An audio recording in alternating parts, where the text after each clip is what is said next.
Christopher reached his 40th year, weighing 142 kilos. 15 years of long hours at a warehouse left him physically depleted and disconnected from his own health. The consequences became public when he tried to retrieve a ball for his 9-year-old son. He knelt in a neighbor's flower bed and realized he lacked the leg strength to lift his own body weight. He had to wait for his neighbor to physically help him off the ground. The humiliation at the flower bed was secondary to the look in his daughter's eyes. At 7 years old, she had learned to stop asking her father to play because he was too exhausted to move. Christopher was caught in a cycle of defeat. He attempted several high-intensity gym routines and low-carb diets in the past, but each lasted only weeks. He was trying to reverse 40 years of biological programming with short, unsustainable bursts of effort. Research conducted at Stanford University provides a biological explanation for why these radical lifestyle overhauls fail. The human brain is programmed to resist drastic changes because it interprets them as threats to survival. As this gauge shows, radical shifts in diet or activity trigger a biological resistance alarm that works to restore the previous status quo. This resistance is compounded by the mechanics of willpower.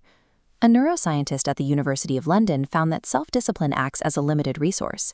Every decision you make throughout the day drains your willpower resource. By 5 p.m., the resource is often entirely depleted, leaving the brain without the energy to resist old ingrained habits. To navigate these two systems, Christopher's doctor prescribed a task so small it could be completed before the willpower resource began to drain: drinking 1 single glass of water every morning. By keeping the change microscopic, the brain's threat detection system remains inactive, allowing a new habit to take root without triggering biological resistance. Christopher drank a glass of water every morning for 14 days straight.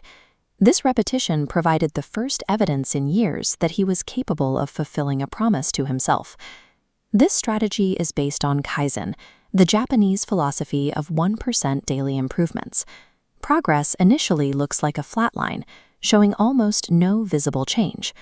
However, the math of consistent 1% growth is exponential. By day 365, a person is 37 times better. These tiny adjustments function as keystone habits. They act like the first domino, gradually triggering a cascade of secondary positive choices, such as sleeping 10 minutes earlier or choosing water over soda at lunch. The effectiveness of the system relies on the cumulative effect of proving a new identity to the brain every day through small, undeniable actions. After mastering the water habit, Christopher added 2 more layers: walking 20 meters to his mailbox and back, and filling only half of his usual plate at dinner.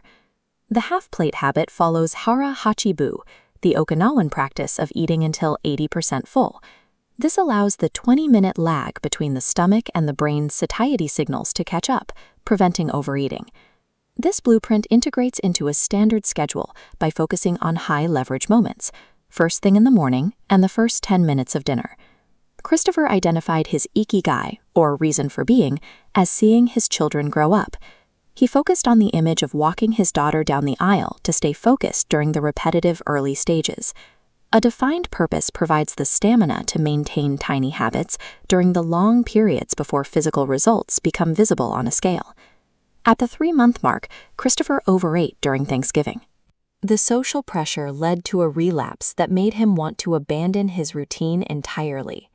His doctor highlighted the difference between a stumble and a fall. Stumbling is a temporary loss of balance, while falling is the decision to stop moving forward. He introduced Wabi-sabi, the philosophy of finding value in imperfection. This framework suggests that 1 day of failure does not invalidate 90 days of consistent effort. Christopher used Ganbaru, or perseverance through difficulty, to resume his routine the very next morning. He returned to the water and the mailbox walk. Consistency requires the acceptance of imperfect days. Abandoning a goal because of a single mistake is a primary cause of habit failure. By the 9th month, Christopher's mailbox walk had expanded into 30 minutes of daily movement, and his reduced appetite made half portions feel natural. 18 months after starting, he had lost 52 kilos and reached a stable weight of 90 kilos. Health-conscious behavior eventually became an automatic default. Christopher no longer viewed these choices as a struggle of willpower, but as a reflection of his identity as a person who takes care of himself. This transformation granted his family permission to change. His teenage son began exercising independently, and his wife adopted her own daily habits after seeing the results of his consistency. Identify one microscopic change to make today. Choose a task so small it seems trivial, like 5 push-ups or drinking a glass of water, and complete it for 14 days to establish a foundation of trust with yourself. Transformation is the result of 1% choices built one brick at a time. The cumulative effect of these daily actions determines the long-term trajectory of a life.